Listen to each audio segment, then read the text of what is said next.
Actor and producer Josh Holland, best known for the role of Jackson Green on the hit 90s show USA High, joins us today on Surah Online for an exclusive interview where he talks about his career and much more. Hi. Hello. How are you? I'm good. I'm going to start with my first question, and that is, do you remember the precise moment that you decided you wanted to become an actor? Do I remember the first moment that I wanted to become an actor? Yeah, I actually do. Yeah. I was a little kid, and I've grown up in the film industry. My father's a director, a writer. He made movies like Fright Night and Child's Play. And so I was always very aware of what was going on. But when I was a little kid, I saw two movies starring Sean Penn in the same year. Yeah. One was called Fast Times at Ridgemont High. Mm-hmm. And then, like, a year later, he did a movie called Bad Boys, where he played this hardcore, like, New York City thug kid. Mm.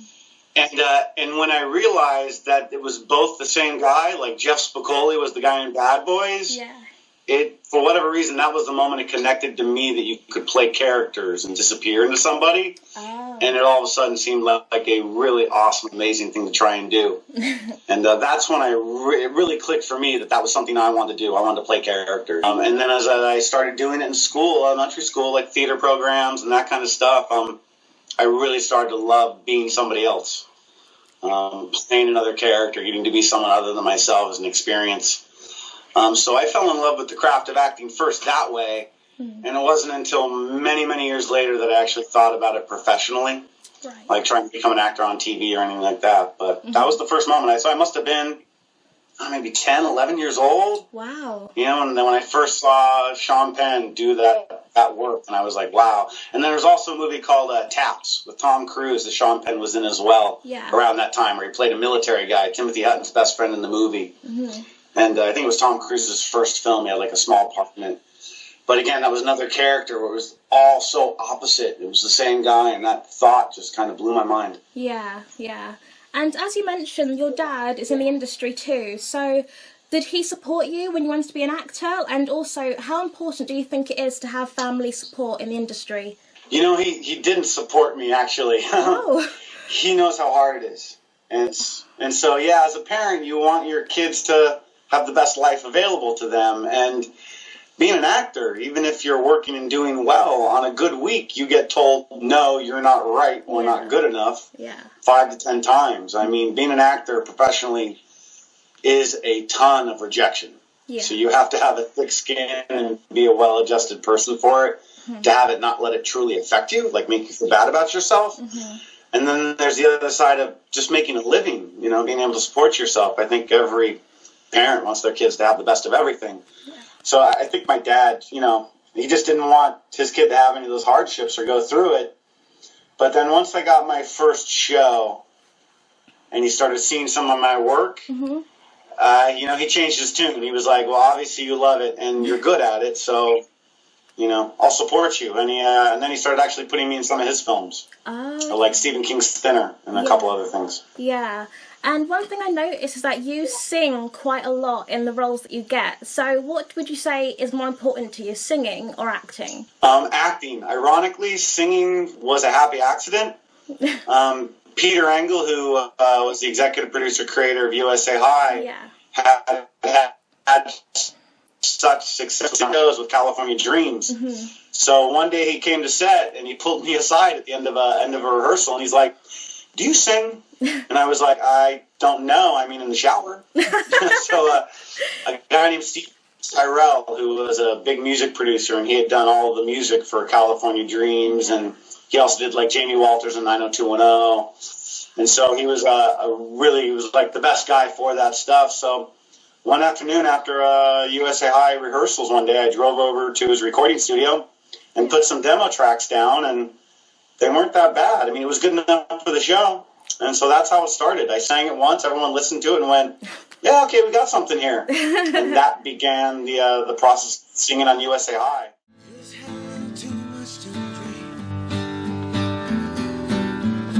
Had a little too much to drink.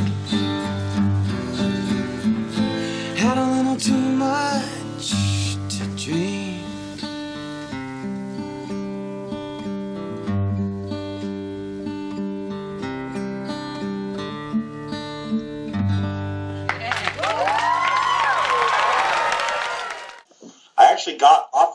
a record deal at the end of USA High from a small label. Oh my God. And I started to record some songs to put an album out, and they never followed through, and it just kind of went away. That was the last time I actually sang in any shape or form aside from my shower. But did you honestly have no idea that you had that talent before Peter asked you to sing? Not a clue. I saw it all except for myself, like I said, in the shower. Never stepped in front of a mic or done any of it before. But being an actor, I think being an artist and creative, I picked up quickly. Yeah. What would you say is your favourite role that you've had so far in acting? That's tough. Probably one of my favorite roles, it was a really small one, but I did a movie of the week called Killers in the House.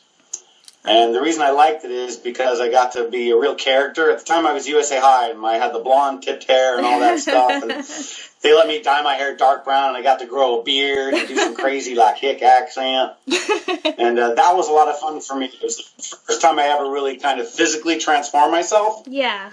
And it got a lot of wheels turned in my head that I liked more of the character work as opposed to being the good-looking guy that just showed up and said, "Hey, honey, how you doing?" I don't know if anyone ever saw it. It was what they used to call a movie of the week back in the 90s. It was a USA cable network movie with me, Mario Van Peebles, Holly Robinson, and a guy named Hal Lincoln, some American actors.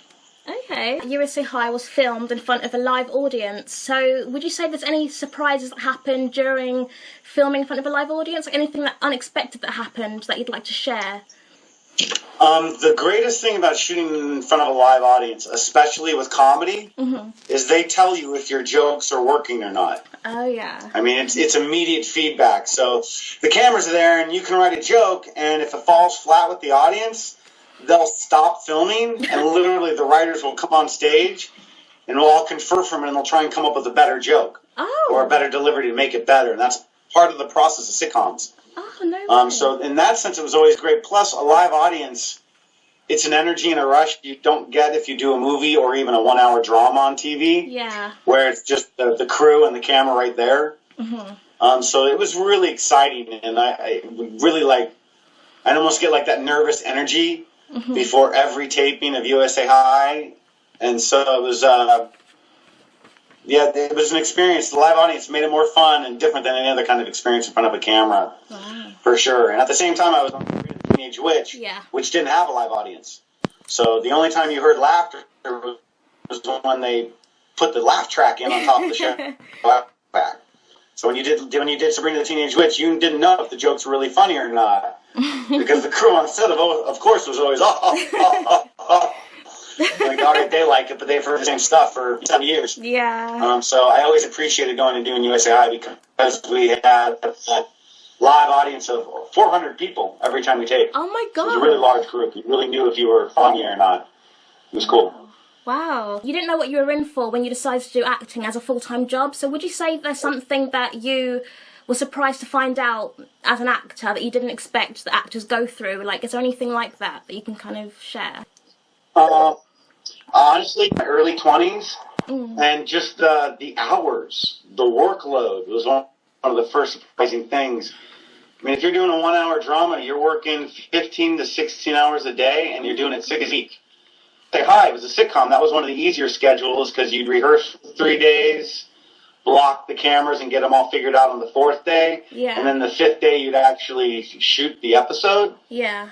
But that was a different ball of wax because I'd finish an episode on Friday evening, and I'd have to get on a red-eye plane, a red-eye flight, and fly through them to another state in the United States, promote the show on weekends. They'd send me, and so for 3 years, I was Monday through Friday in LA working on the show, but almost every weekend I was on a plane going to some city to then promote the show. Flying back late Sunday night and having to be at work early Monday morning. Wow. And so to have that kind of a work schedule when you're in your early 20s was kind of a wake-up call. Yeah. It's the greatest job in the world because you get to play make-believe, and it's what you love, but you're also there all the time. Yeah. You got to work a lot. The other great lesson was that I come from acting class, and the big part of acting, the craft I learned, it was listening. And a lot of actors that start working on TV when they're young, they don't really have a craft. Yeah. So I was amazed with how many inexperienced bad actors you had to work with. sometimes. I'd work with people that instead of just learning their lines, they'd learn everyone's lines. And so you tell me my lines.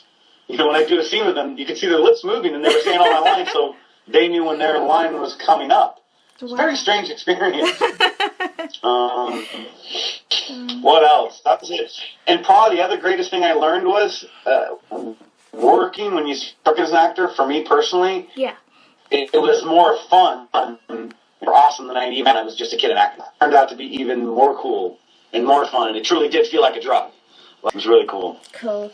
Okay, so my next question is, how would you relax or, compose yourself before a scene in front of a live audience? Was there, some sort of ritual that you would do or meditation that you would do before a scene? For me, the biggest preparation, so I'd have to read my script, and I would really prepare in rehearsal, but I would do more than everybody else. Let's say on USA High, with my script in my hand and walk through all my scenes and have to read it probably 5, 6, 7 times more than everyone else to get them memorized. Oh, okay. And then I would also do breathing exercises, almost like meditation. Because right before you would tape, you knew there was 400 people out there and you could hear them talking and giggling. You could feel the audience energy. So I would sit behind stage and really take deep breaths and try to bring my anxiety and energy down. But once you were going, you kind of forgot all, and you got into the moment, and you just enjoyed it. Yeah. And I came from USA High in front of a live audience. It was so much fun. You're really nervous the first couple times, but then you settle in. And so, speaking of USA High, do you still keep in touch with any of the other actors? I'd like to think so. Yeah, I do, actually. I talk to all of them. Yeah.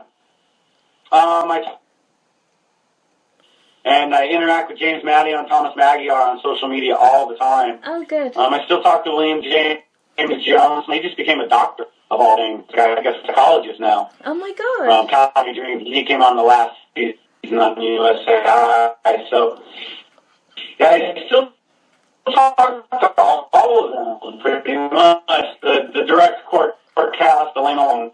We still get in contact through social media, which is great. Everyone's kind of all over the place now, and everybody has for social media. That didn't exist when USA High and all those shows we did. It's funny, I don't know what it would be like today if we were doing that show. We also had Facebook, Instagram, Twitter. It'd be probably a lot different. Okay, so do you have any future goals for yourself or any future projects that you're currently working on? Not as an actor, but right now I run a website with my mom. It's called Horror Time. And it's horror entertainment news for the horror genre, sci-fi, kind of all things scary, like Walking Dead, Memorial, kind of stuff. That's what I do every day now. I run the Tom Holland Sarah Time website and on social media. And we also just produced a movie that I'm the executive producer from called Rock, Paper, Dead. What are you gonna do to me? What the hell are you playing at? Do you want to play a game with me?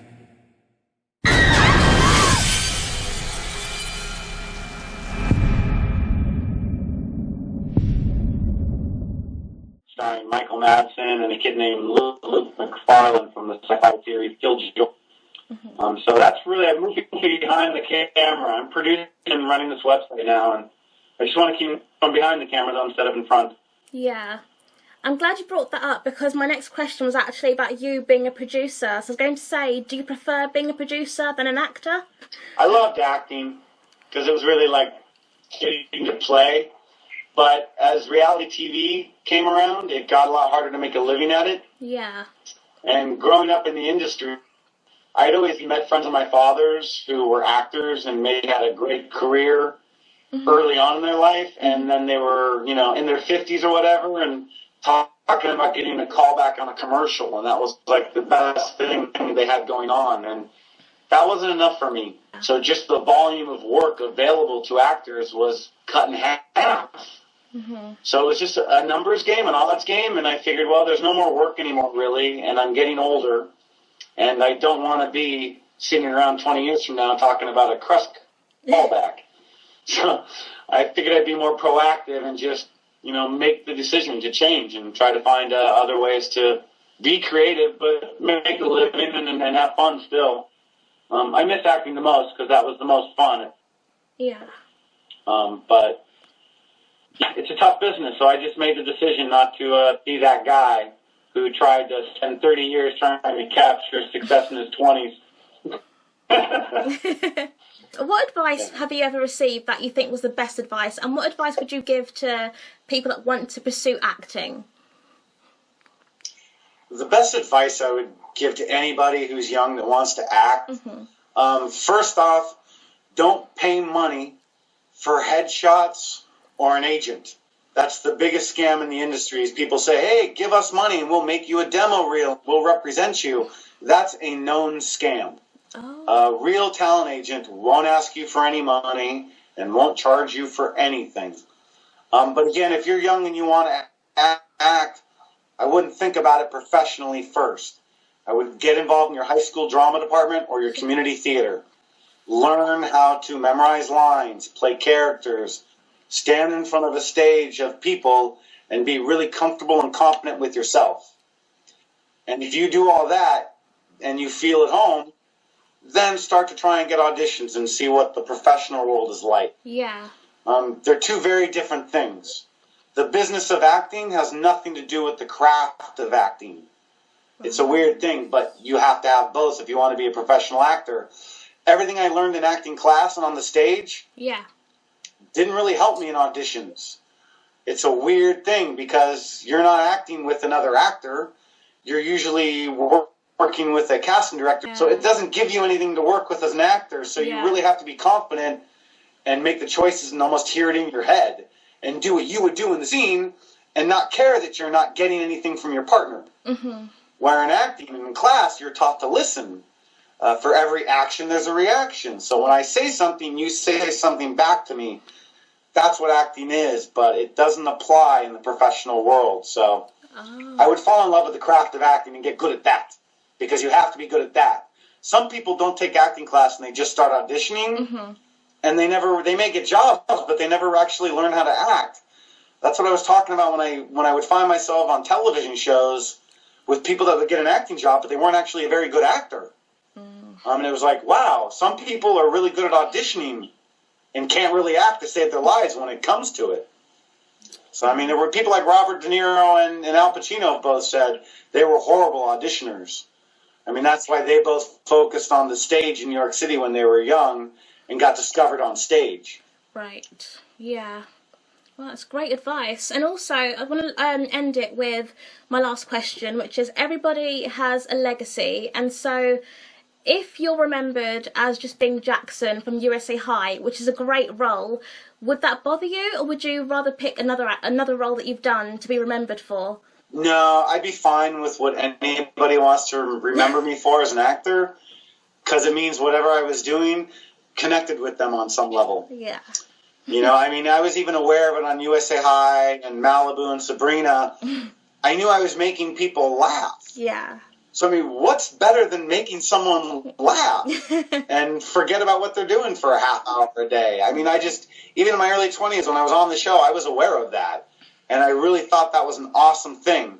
And even when the little kids would stop me at the airport or the mall or something and, like, just say, God, I love what you do so much. And that made it all so worth it and so much fun. So, you know, it's really hard to become an actor. The fact that I spent nearly 10 years on TV means I beat most of the odds anyway. I mean, I got to make my living as an actor, and I got to be on TV, and it was awesome. Yeah. There was no downside about it. I wish I could have done it until I was 101. It's probably not realistic, obviously, but yeah, whatever anybody wants to remember me for as an actor is great with me. Thank you so much, Josh, for your time. I really appreciate it. Take care. You too. Good to talk to you. You too. Bye-bye. Bye.